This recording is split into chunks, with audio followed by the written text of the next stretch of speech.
Hi there, welcome to your Miss Quilty Box tutorial. In this video today, we're going to look at how to make this quilted placemat. Our focus is going to be on doing two things. One, we're going to look at pressing techniques. It's very important to understand how to press your fabrics properly so that you get the desired look that you want for your finished project. We're also going to look at the stitch and flip technique in order to make flying geese. As we've progressed through our Miss Quilty Box, we've found that each one of our projects has gotten a little more complex. This placemat project has a lot of different fabrics and a lot of different sizes that need to be joined together to create that placemat. And so what I've done to keep order is to group them according to size. You see the size is listed right here. And then I've also labeled them according to fabric design. So the indigo floral is labeled A1, A2, and A3. Azure Bloom is B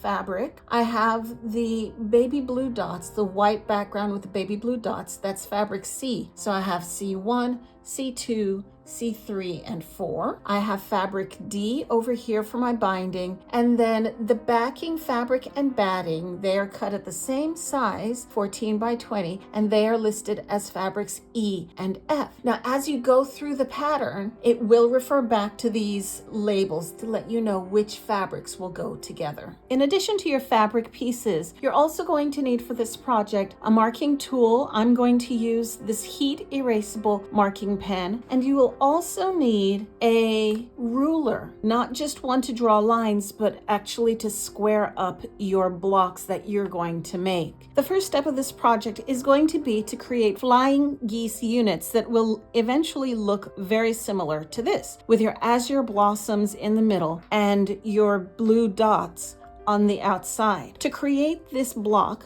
what we will do, using the edge of your ruler and your marking pen, you're going to draw a diagonal line all the way down on the back side of your blue dot fabric. I'm going to do that really quickly. Draw a diagonal line just like this along each diagonal of the blue dot fabric. Once I have all of my diagonals drawn, I'm going to bring my B fabric forward. I will then bring one of my C1 fabrics and line it up in the corner, and then I'm going to place a couple of pins. Now, these pins are going to hold my fabric together so that I can stitch directly on that line. Instead of sewing from this outside corner up and across the diagonal, I'm going to start up here where I have more fabric to feed through the machine. I'll start my sewing on this tip of my corner and come all the way out toward that point where I have less fabric to feed through the machine. When I feed my fabric in with the wider part of the fabric edge against my needle, it allows me to sew without letting the corner of the fabric fall into the feed dogs. Now that I have all 4 of my pieces sewn, I'm going to now clip off this outer corner. I can use my shears, my dress shears for this, or my rotary cutter. I'm trimming at roughly 1/4 inch away from the seam that I just created. What's going to happen is that I'll be able to flip the blue dot out, and it now fills in the space that was once occupied by this azure blossom. Now that I have them all trimmed, I'm going to press. Now, I'm not going to move the iron all over the fabric like this. I'm going to use the heat and the weight with a little downward pressure, raise it up, and you see my marking? My mark had already gone away. And I'm just gently going to push across that diagonal seam, allow it to heat, and there I have a nicely pressed corner. Okay, now I'm going to do that for the rest. If you feel as though you need to, this is a good time to use a press cloth. Press cloth is going to be just another piece of fabric, cotton fabric, that can be used to put on top of your block to protect the fabric from scorching, to give sewn pieces a little bit of protection. Now, all of my azure blossoms have the dot on the corner. I now need to repeat the process with the C1 piece on the right hand side of my azure blossoms. So I'm going to line up my diagonal again, just like this. This time my diagonal needs to go from the bottom right to the center, top center. And again, I'm going to drop some pins in. You're going to notice at the very top right here, your marked line is definitely going to cross over this diagonal that was initially sewn. That is correct. That's the way it should be.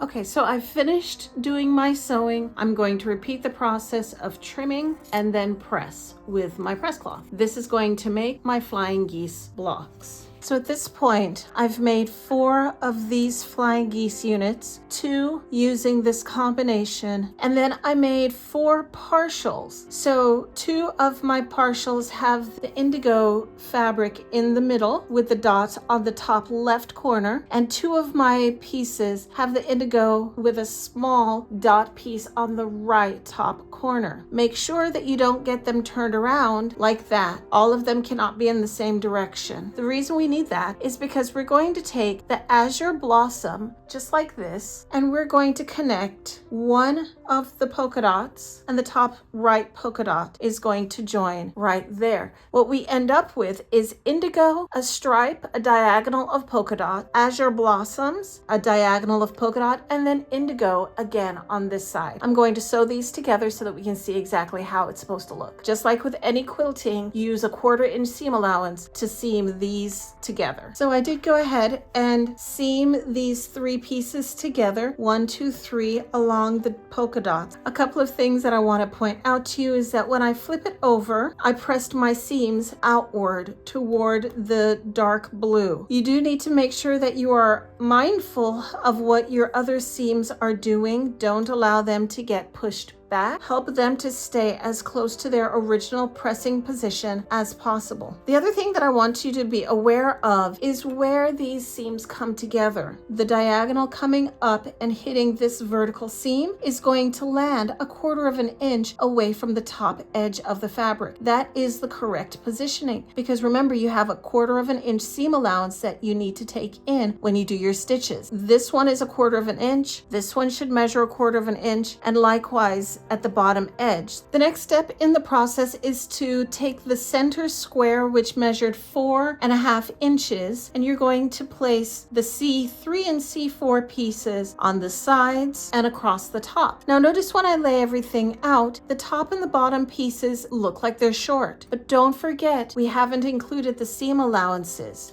yet. So once these 2 seams are sewn together, this middle section will shrink down and become the correct size for your top and bottom pieces. I did go ahead and join these 2 seams, and you can see that this middle section, like I said before, shrank down to now match the size of the polka dot strips that go on the top and the bottom. I took it to the iron and pressed it. I did press my seams out toward my polka dot. Now, normally you hear people talk about pressing to the dark side, which means you press toward the darker fabric. That's not always possible, and for this particular pattern, it will help for the pattern to lay flat if we press everything going out as much as possible. So right now we do have seams, the seam allowances that are tucked underneath the white polka dot fabric, but as you can see, it really doesn't show that much. I'm going to join the top strip to the middle and the bottom strip to the middle and press that as well. Alrighty, so now I have my indigo floral in the center with my polka dots surrounding on all 4 sides.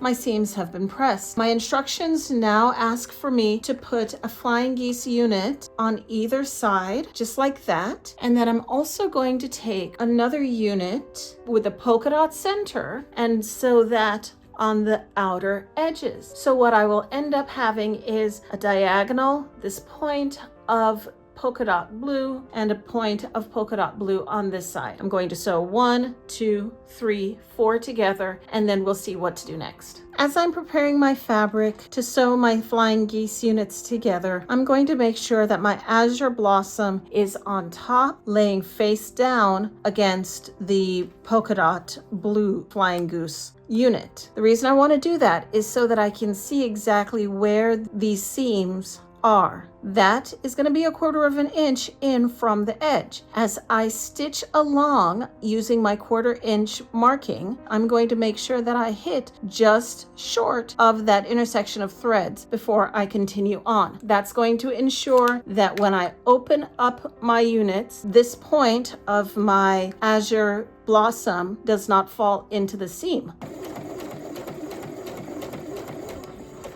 My dot is right here, so I'm going to, there we go, and then finish up the seam. So I made sure that I hit just shy of where that dot is, so that when I open it up, the point sits right on my seam. In quilting, our objective is always to attain flat seams. So in order to do that here, since we have 3 seams converging on one place, I want to push my seam allowance down toward the white, allowing for all of this extra fabric to lay flat. So now I have everything pressed and ready to put together. I'm going to join the top unit to the center and the center unit to the bottom. But here's the thing. I had to be careful about how I pressed my seams. On the top unit, my seam allowances, you can see, are pointing outward. I press these seam allowances so that they would come inward toward the center. That's going to allow these seams to nest. So the bottom seam, I have my seam allowances pointed inward, and then on the bottom unit, I have them pointed outward, okay? That's also that nesting can take place. I finished putting all 3 of my rows together, and now I need to press. Now, we've been talking about pressing seams in one direction or the other. For this one, because I have so many seams converging in one place, I'm going to press these last 2 horizontal seams open. To open up the seams, I'm going to just take my finger and run it along the seam to hold it down, then take my iron and put it down, work the seam again a little bit farther along, raise my iron and place it, okay? That's gonna get my seam open. So now that I have my entire placemat top completed, all of my pieces are together, it's now to figure out how to finish it up. I'm going to finish it the same way that I did with the pot holder, which is to place my quilt top or the placemat top on top of my batting and my backing fabric. Both my backing and my batting are larger than my top. So I need to make sure that I center it so that there is enough overhang all the way around in the event that my top decides to shift. I'm going to quilt all the way through. I'm going to use the stitch in the ditch method that we had done before. And this time, instead of doing vertical seams like this, I'm going to follow my diagonal all the way around, and I'll do this diagonal as well. Now that I have it all quilted, you can see, I'll flip it over to the back, the quilting that I did it in white so that it would be easy for you to see exactly where I went. I didn't worry about doing the center section, but that you can definitely do if you feel more comfortable getting that filled in. I also trimmed it up. I took my rotary cutter and my square ruler, and I got a nice straight edge all the way around to make sure that my final piece is square. It's now time for me to apply my binding. Remember, the binding was cut at 2 1/4 inches wide. I am going to attach my binding completely with my sewing machine. I'm going to attach it to the back of my placemat. I'll start right here and come to the corner and then turn.